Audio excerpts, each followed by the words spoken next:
Okay, welcome to one and all. Today we're going to be starting the second part of our course, and I think this is a very exciting part because will really be applying what we've learned so far to actual situations. But first, we have to deal with the most important situation, the most basic situation, and that is the way we conceive of economics itself. And the prior question here, the most important question, is does economics have a telos? So I'm going to assert that this understanding of economics is central to the primary task of the Catholic social teaching, and that the central issue is political economy versus economics. So, let's get started.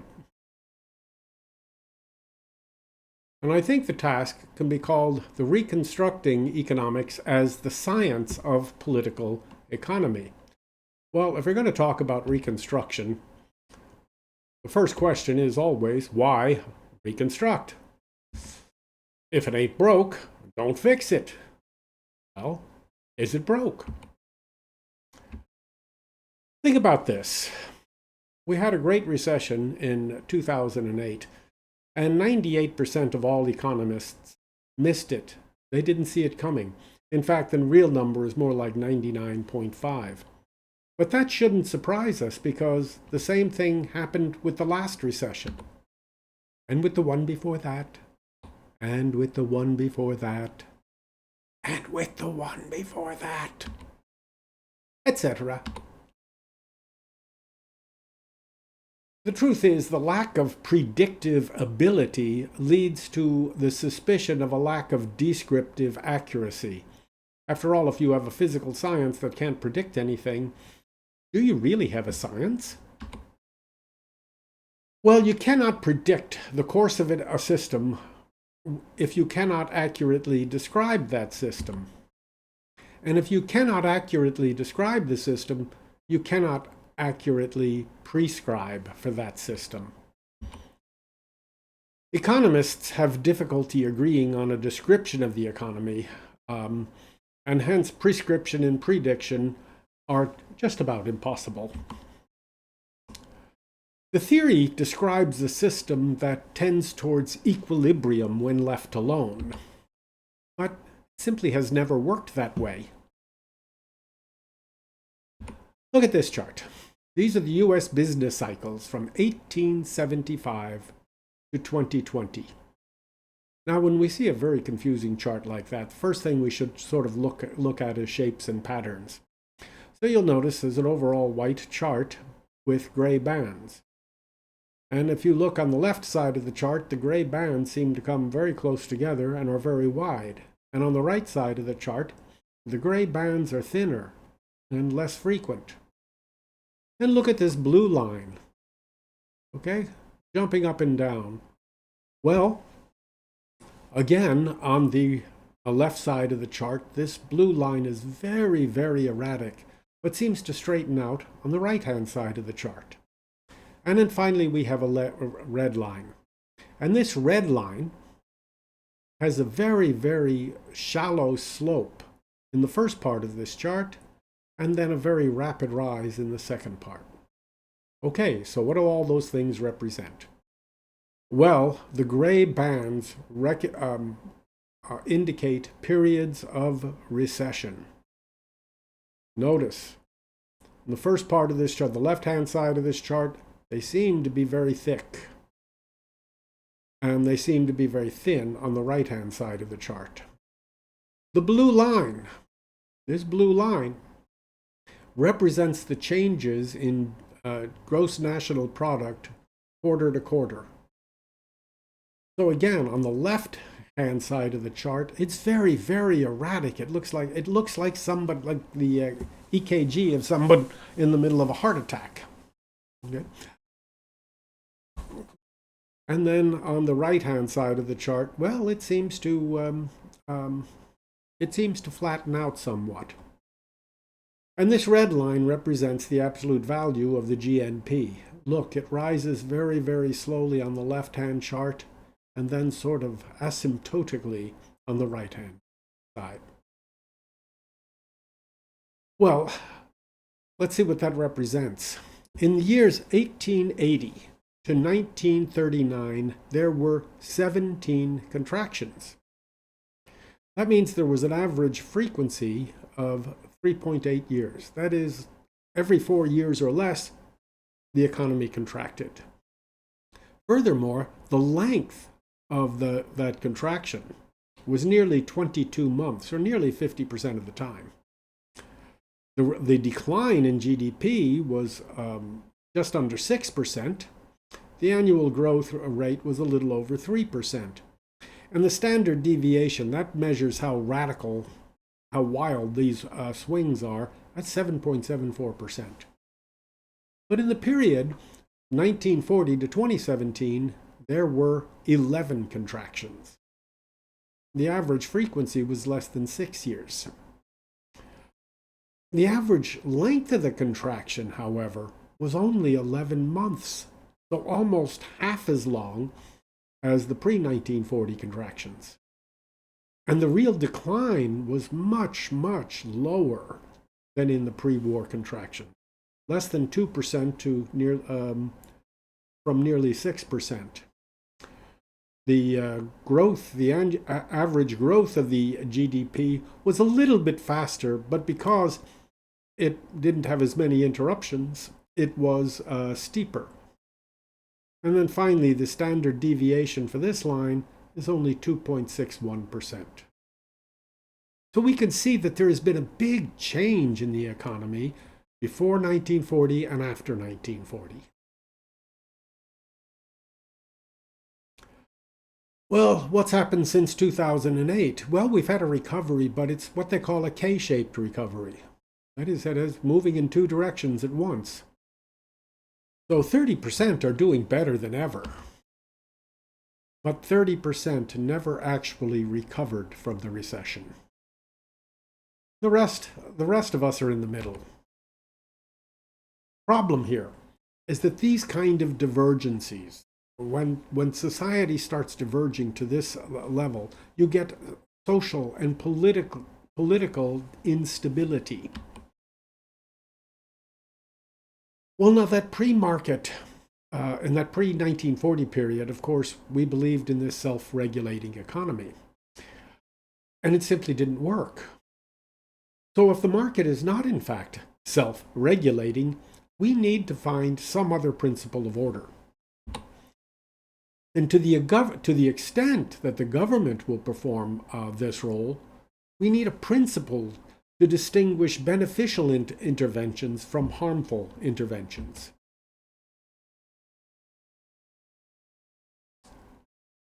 So let's talk about political economy. What do we mean? Well, we certainly don't mean politics in the partisan sense. Rather, we mean something like polis, our life together in community. Now, the 18th and 19th centuries knew nothing of economics. They only knew political economy.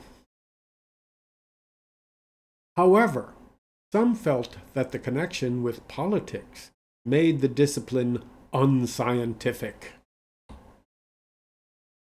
So thinkers like W.S. Jevons, for example, said that if we could just get enough statistics, we could make economics to be just as reliable as physics.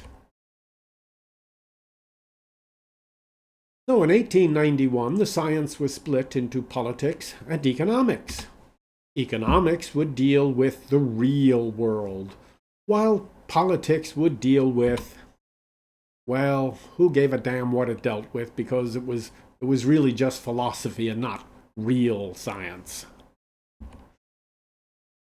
But the fact is that every economic system is inscribed within and dependent upon a network of laws, property rights, and social expectations. It is impossible to understand or even describe any economic system apart from its political environment. In the same way, excuse me, no political system can be understood apart from its economic base. So, in attempting to become a real science, economics ceased to be a science at all and became a series of warring ideologies. In place of a unified science, there were now two crippled disciplines, each incapable of fully describing events within their domains, because in reality, there was just one domain with two aspects. But if political economy is a science, what kind of science is it? All right. Let me start by introducing the basic questions. We'll start with some definitions. Economics and political economy. Economics defined itself as the allocation of scarce resources among alternative uses. Problem with this is that in the first place, allocations are an engineering or political question. Further, the emphasis here is on scarcity, but the goal of economics is to produce a relative abundance. Now, the role of the economist in allocations is simply to measure the distortion of prices by economic rents, subsidies, monopolies, things like that. But about the allocations themselves, the economist can say nothing. Now, there is a second definition. It says that economics deals with the production, distribution, and consumption of goods and services. This is an improvement, but it still lacks any reason, any telos. I believe that in order to recover economics as a real science, we must recover four ideas. Telos, some understanding of the human person, the family, and property. Political economy deals with social provisioning, or how societies provide for their material reproduction. And it implies three basic questions. Now, these are the questions which confront any economic system. Doesn't matter what it is. I have to answer these questions. The first is what to produce. The second is how to produce it. And the third is to whom should we distribute the output? For this first question, well, that's going to be determined by the dominant values of society, which often means the values of those who dominate society. Now, some requirements are natural. Like, for instance, we have to eat, so we have to produce food, clothing, and shelter. But the forms that these natural requirements take are always going to be cultural. Now, everything else is discretionary. Once you've met the basic needs, well, then you can start talking about luxury goods or iPhones or whatever it might be. The second question is how to produce it. Well, this is going to be determined by the level of technology and by human abilities. Now, the means of assigning tasks is largely cultural. So some tasks are assigned by educational levels. But who gets an education, that's a social decision. So, for example, some of you are here today because your parents have the wealth. Others are here today because you have borrowing capacity or are judged to have borrowing capacity. And some are better prepared to enter a college than others, etc., etc.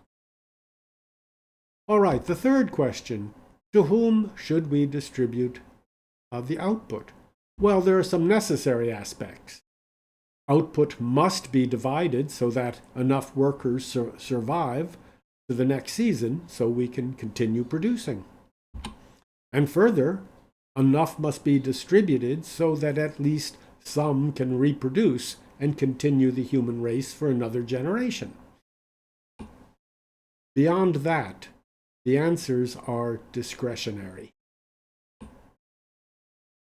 Notice, there's a combination here of requirements and discretionary elements. Where do we get the answers? Well, there are three sources.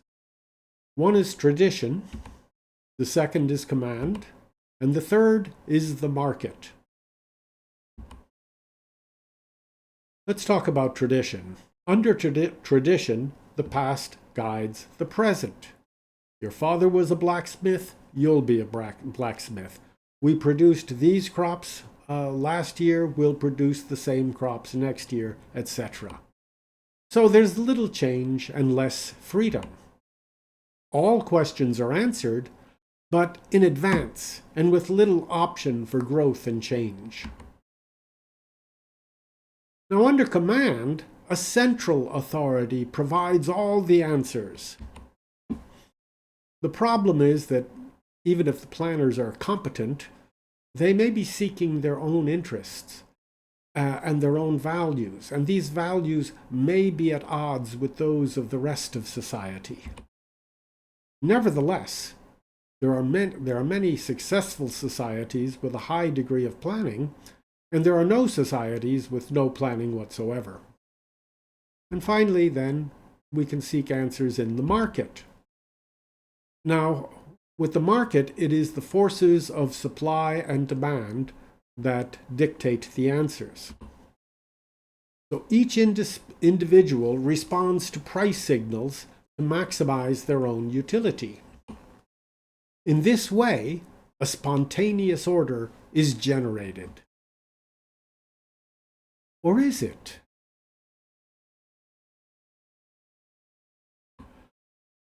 This is the myth of the market. Markets are not natural. They are socially created phenomenon. They are best at dealing with small changes to an already existing economic order. But they cannot generate that order. They depend on rules of behavior and customs. These come from tradition. They depend on property rights and methods for enforcing rules and customs, so police, courts, things like that. These come from command. So without the proper context, markets are inefficient and chaotic, as the 2008 meltdown indicates. And the absolute assumption of self-interest would destroy the very basis upon which the market depends, which is in fact social capital, which is prior to any other kind of capital. Nevertheless, markets provide indispensable signaling and an increased degree of freedom.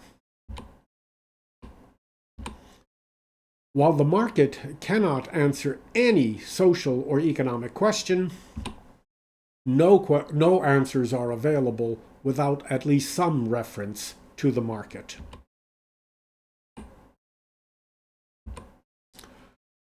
What happened to the family? The family, of course, used to be the basis of production. That is not true any longer. I want to talk about the economic stork, PUIs and TUIs, and exchange and use. Neoclassical economics has no explanation of how workers arrive in the labor force. It can only assume that they are brought by magic, as if by a great economic stork. So the workers magically arrive into the economy, and they require no economic explanation for their presence. Now think of this. If pig iron arrives in the market, then you want an explanation of mining, of transportation, of logic, of logistics, of technology, etc., etc. But there is no similar set of economic analysis for the way workers arrive into the economy. Families, and especially mothers, have no place in this theory. Growth is from, we're told, a positive capital to labor ratio. So therefore, new workers are a drag upon growth. So it's best to discourage them by taxation. And this leads us to the ideas of PUIs and TUIs. What are PUIs? Okay, well, all human activity is either paid work or leisure. That's the theory. So, a PUI is a partially useful individual. Why? Because he or she spends some time doing paid work. How about the TUI, the totally useless individual? They do not do paid work. Hence, since there's only two choices, all of their activity must be a leisure activity. Well, motherhood is not paid. Hence, motherhood is a leisure activity. Hence, mothers are TUIs. Now, of course, this is offensive. But it's how economic theory treats families and treats mothers in particular. And in fact, this way of speaking and thinking has become embedded in our language. Think about this. Often there's a question that women often get asked, and my wife used to get asked it, and it would set her teeth on edge. She had 5 children and a husband, or as some would put it, 6 children, and she would get asked, "Do you work?"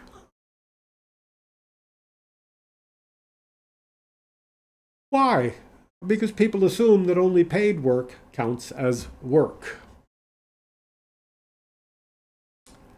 Well, in fact, the reality is otherwise. We actually live in 2 economies, the economy of use and the economy of exchange. The exchange economy is where we do paid work. The use economy, well, is what we do at home, is how we use the things that we exchanged, that we did work to get. So we work to get money to buy meat and potatoes. That's the exchange economy. And we take them home and cook dinner. That's the use economy. The whole point of the exchange economy is use. But economics takes no notice of use. They have no measure for it. Think about this. If a woman cooks dinner for her family, there is no increase in GDP. But if she takes her family out to McDonald's, then the GDP goes up. But were there any more meals cooked? No. But economics measures only GDP. It doesn't measure actual use. The migration of mothers from the use economy to the exchange economy led to a huge growth of the GDP. But was it real growth? That is, was there any more real output? Was there any more real use?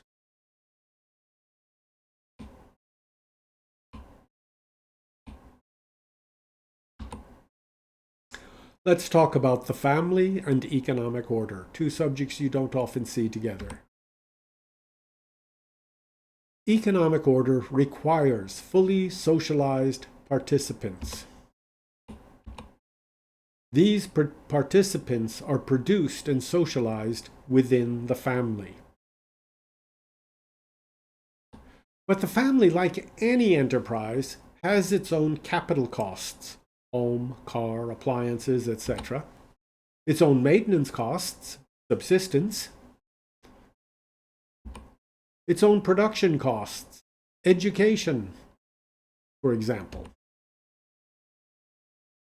It has its own repair costs, sickness, and its own depreciation costs, old age. So I guess that makes me a depreciating asset. So the whole point of all economic activity is to support the family. Everything else is secondary. Economics begins and ends with exchange. Political economy begins and ends with the family. We may judge the success of any system by the strength of the family. In the last 40 years, the family has disappeared as an economic entity and become a part-time hobby or class-based. It's very difficult to people on ordinary worker salaries to have a one-income home. Or if it is possible, it represents a tremendous sacrifice. It's usually only available to those in the upper reaches of the income scale.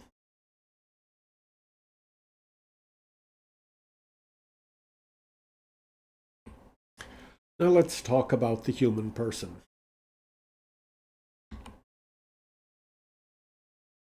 Of course, the assumption of neoclassical economics is individualism, and the self-isolated individual. And under this theory, the idea of self-interest makes a certain amount of sense. But as a member of a family, of a community, and a nation, the idea of self-interest is problematic. We have dealt before with the contrast between self-respect and self-interest. That is the ability to include our families, our communities, our country within the definition of our own good.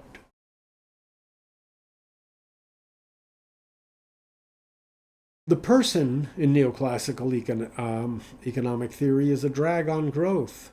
But is that true? Is the person a drag on growth or the source of growth?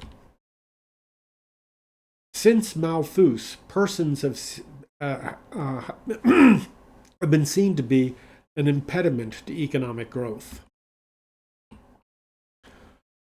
But in fact, the person is the source and end of all economic values. So to nurture the person within the family is to grow the economy. This, I believe, then, is the primary task of social justice. So we must first reorient our thinking away from the abstractions like GDP and go back to measuring the health of the family and the community. And without that, I don't think we'll ever quite understand the reality of what economics is trying to accomplish. Okay. Let me pause right here, and we're going to switch topics.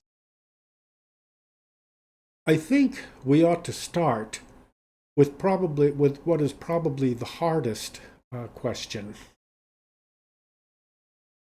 Okay, I think we should start here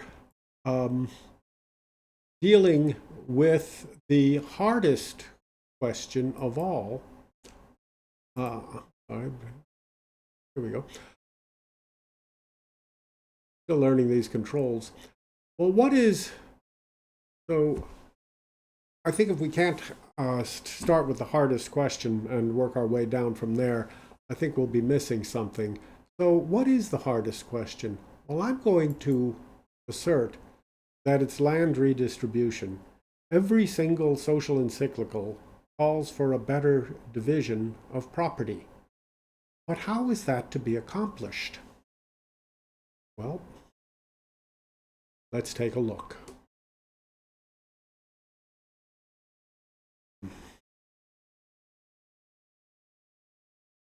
Okay.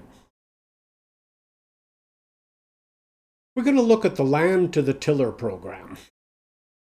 The promise and perils of land redistribution.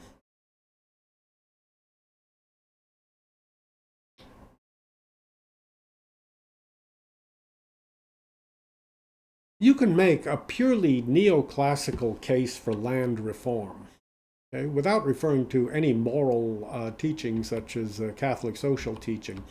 Look at this. I want to look at land monopoly and labor markets. The truth is that concentrated ownership of land leads to a labor monopsony. That is, one buyer for all rural labor. So the owners of land become price makers rather than price takers. And their control is then reinforced by institutional and political controls. So lack of credit to the poor, control of distribution channels, lack of education in rural areas, and the police power used to prevent strikes, unions, and the like. And of course, good old-fashioned class or racial discrimination.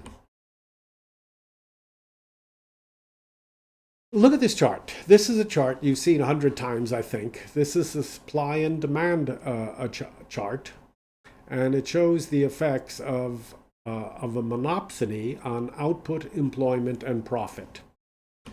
So let's look at normal free market conditions. So under such conditions, output will equal OA, and E, see here where the labor supply curve crosses the demand curve, and then so down to D and back to the starting point. So that will be the total output. Wages then will be OWED. Right? Profit will be what's left over, WAE. What happens in a monopsony, however? Well, in a monopsony, then the marginal cost curve is lowered, which gives you a smaller supply of labor. What happens under those conditions? Well, then output falls from O to OABD. Wages are now OWFD, because this is the point where the demand curve, the supply curve passes the price curve. Profit is now YABF. Well, what does that mean? Okay, it means the total employment declines by big D here, little d. There. So you get underemployment. Wages decline by W to Y.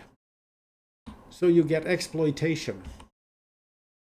Profit increases by this amount, YWGF, minus this little bit here.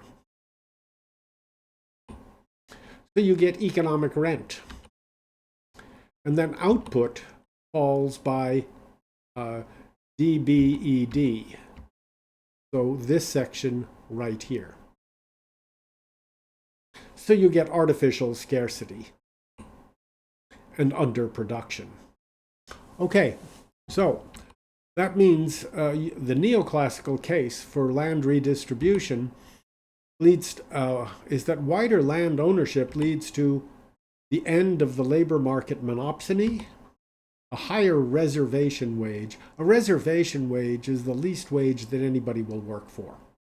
When you lower it in the countryside, you'll find you've also lowered it for urban employment. So it will lead to higher wages, which leads to broader consumer markets, as we'll see here in just a moment.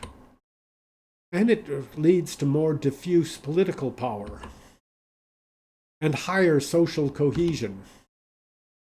No development economist doubts this.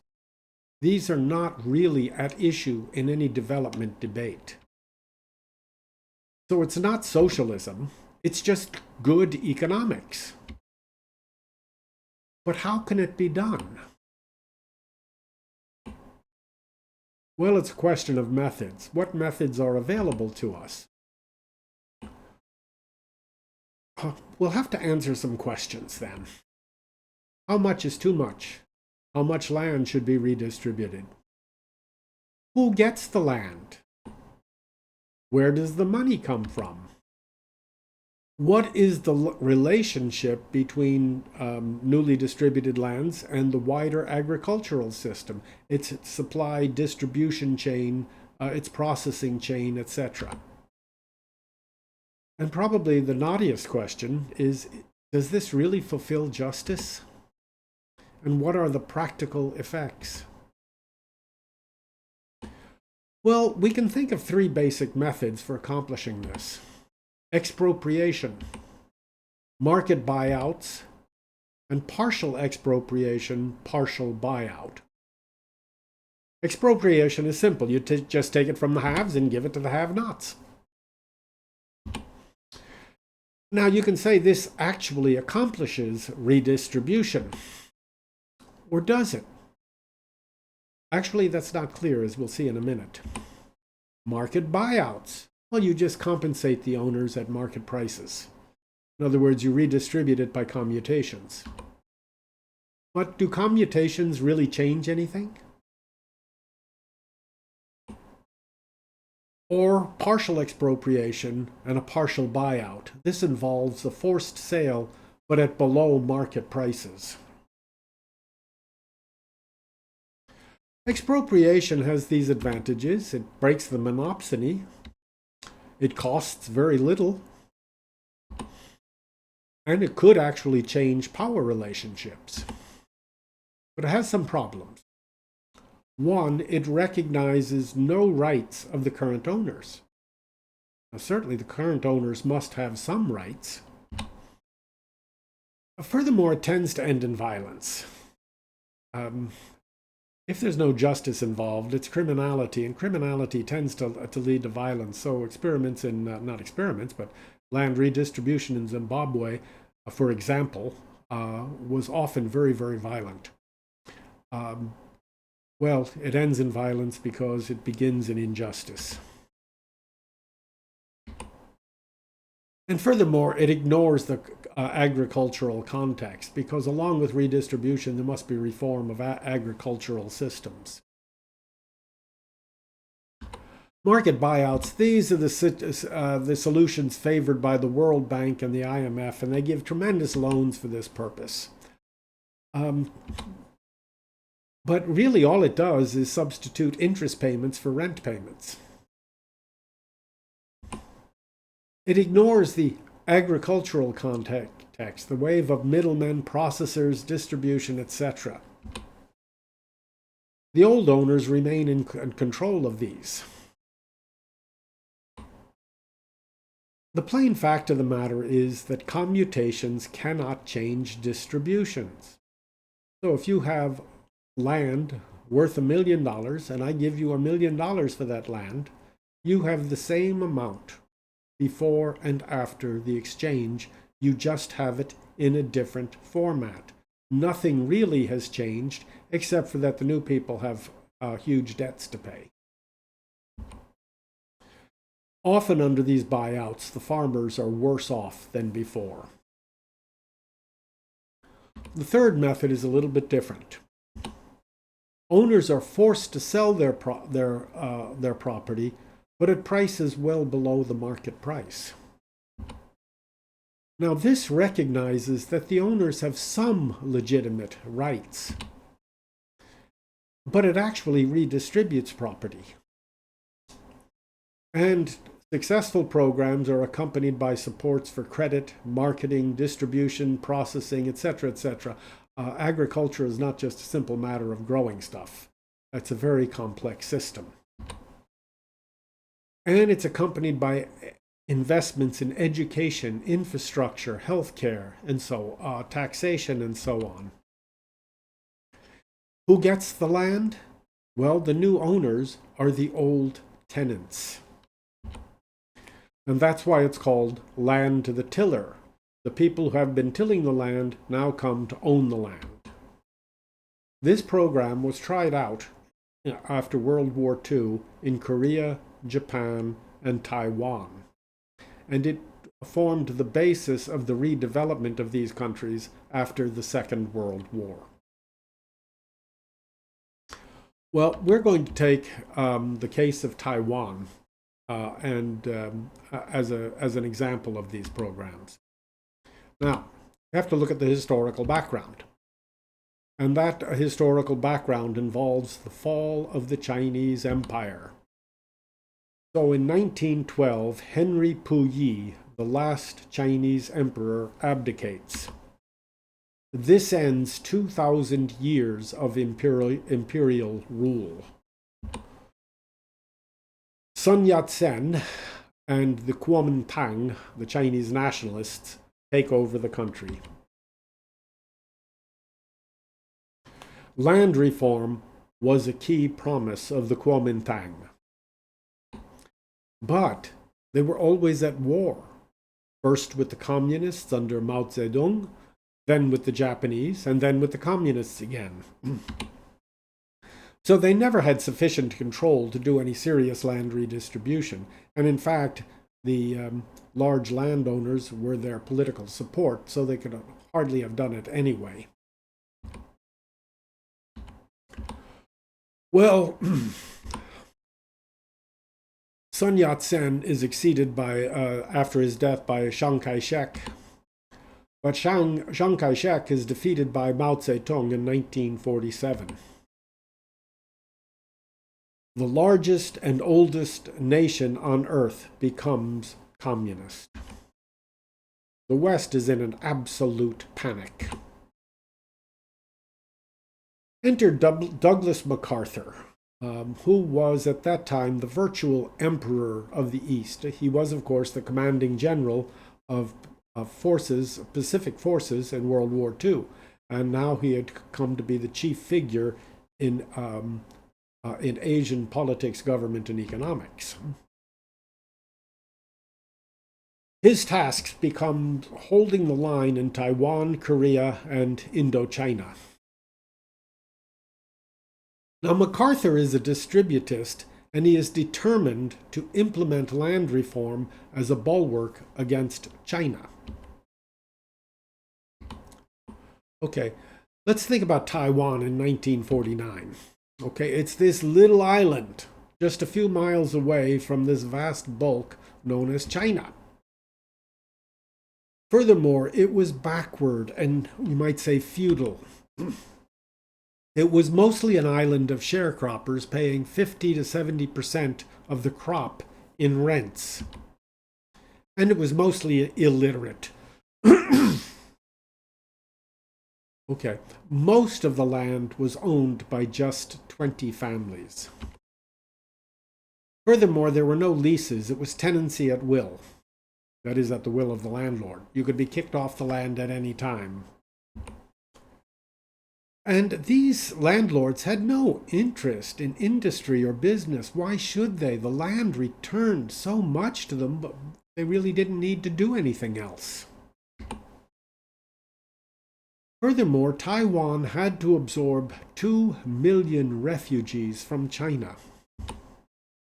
And it had to defend itself against the threat of invasion. So frankly, it really wasn't expected to survive for very long. So all of this was a case of necessity. The East was in ruins and the communists were ascendant. And they were, of course, threatening to liberate Taiwan. Look at this poster. What's interesting about this poster is that it is subtitled in English, French, and German. So it's not really so much a signal to the Taiwanese as it is a signal to the Americans and to the Europeans. Well, MacArthur needed programs as bold as what Mao was offering. Land to the tiller, he first used it in Japan to break the back of the militarists, because it was the landowning class that had supported Japanese expansionism. And it was necessary to do it to revitalize the economy, which of course was in ruins, Japan having been bombed more or less flat. And further, it was necessary to win the loyalty of the people. The people, after all, were being an occupied people, occupied mainly by the Americans. After being tried out successfully in Japan, it was brought to Korea and Taiwan. But here's the major point. Action was imperative. Something had to be done. Well, how did the program work? It was done in 3 phases. Phase 1 began in 1949. The rents were first reduced to 37.5%. So farmers now had more cash. This created an instant consumer market on Taiwan. Furthermore, the landlords were required to give 6-year leases. So they couldn't just kick the farmers off if the farmers got, too difficult to work with. Furthermore, the farmer could now do some improvements on his land, and expect to reap the rewards. An at-will tenant can't do that. If he improves the land, well, all the benefits just go to the landlord. So, security of tenure is important to development of the land. It encourages improvements. All right, phase 2. The government sold Japanese lands to the farmers. The price was 2.5 times the yield, which of course is well below market price. So, for example, if a given farm produced 1,000 bushels of wheat of rice, then the price for that piece of land was 2,500 bushels of rice. Each family could buy 6 acres of paddy land and 10 acres of dry land. And the price would be paid out over 10 years. Now think about this. The farmers had been paying 50% of their crop forever. Now they paid 25% for 10 years, and it was theirs forever. This was a tremendous change in their lives. And it was a tremendous boost to the consumer market. So at the bottom of the market, you had people with more and more money. 266,000 families became landowners under this program. And finally, there was phase 3, starting in 1953. The landlords were forced to sell their lands on the same terms. So a further 166,000 families received land. So there was a total of 432,000 families that directly benefited from the land to the tiller program. Immediately, farmers put more work into the land. They went to multi-cropping, and they went to more labor-intensive crops. Output increased 5.6% a year between 1953 to 1970. In other words, output was doubling at a very high rate. The farmers became very prosperous. Now they needed things to buy.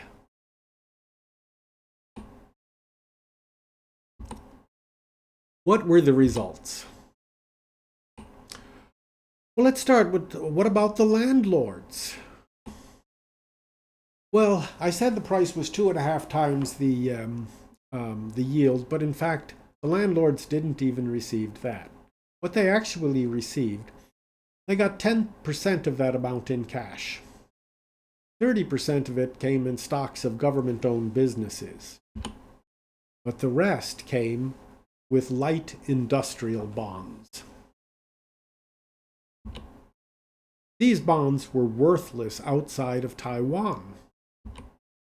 They could only be invested in new businesses. This started a scramble to establish new manufacturing in Taiwan. So the old landlords became instant capitalists. So something they had no interest in before now became the means of their survival. This was coupled with an intelligent industrial policy. It started with light industries making crude products. The average size of these firms was just 8 employees. But business breeds business. If you open a business, well, it turns out you need a lot of other businesses. You need somebody to supply the phone, somebody supply the office furniture, somebody to supply the equipment, the raw materials, etc., etc., etc. The government also encouraged import replacement, that is, making cheap knockoffs of imported goods. Okay, this has always been the path to economic success. Things you were importing, you find a way to make them more cheaply at home. They also used transplant factories to learn new skills. That is, they were a place where Japan or other countries would establish outsourcing factories. This gave the local Taiwanese experience in running more and more complex factories. Now, the expansion of the consumer demand fueled the expansion of businesses. So just in 20 years, Taiwan became an industrial powerhouse. This leads us to a general principle, which is always true. Prosperity bubbles up. It does not trickle down. If you want to improve a country or an economy, pump all the money in at the bottom. It'll eventually make its way to the rich, but they'll have to compete for it by providing useful goods and services. Now, just a word here on Taiwan and its success. In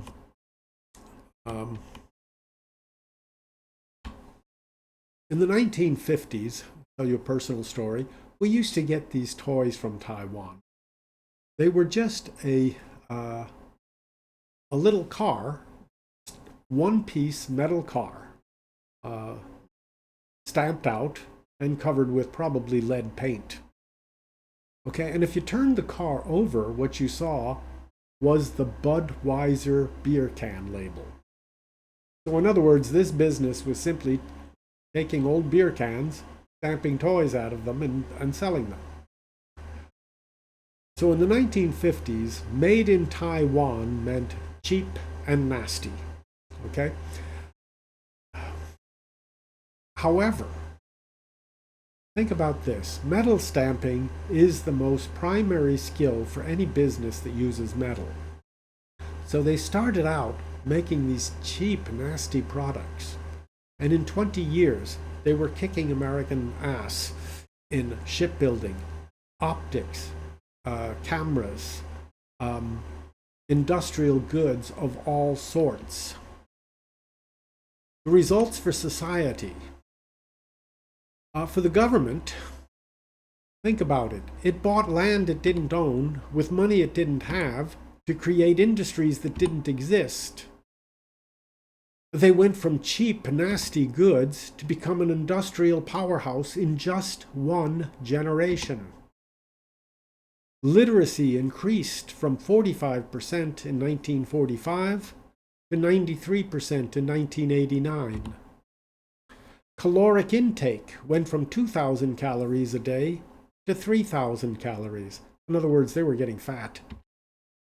Living space went from 4.6 square meters per person to 23.8. They all had big houses. And this was all accomplished without war or revolution.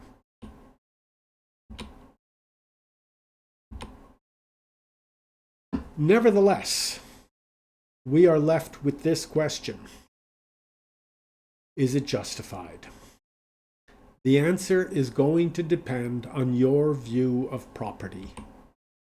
If you regard private property as an unlimited and inviolate right, then no, this can't be justified. But if it is a limited right, subject to the universal destination of goods and the common good, then yes, this can be justified.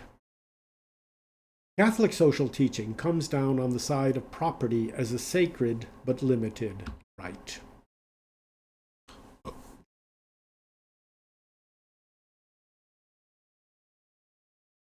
Let me suggest then that there are two fundamental questions that must be answered.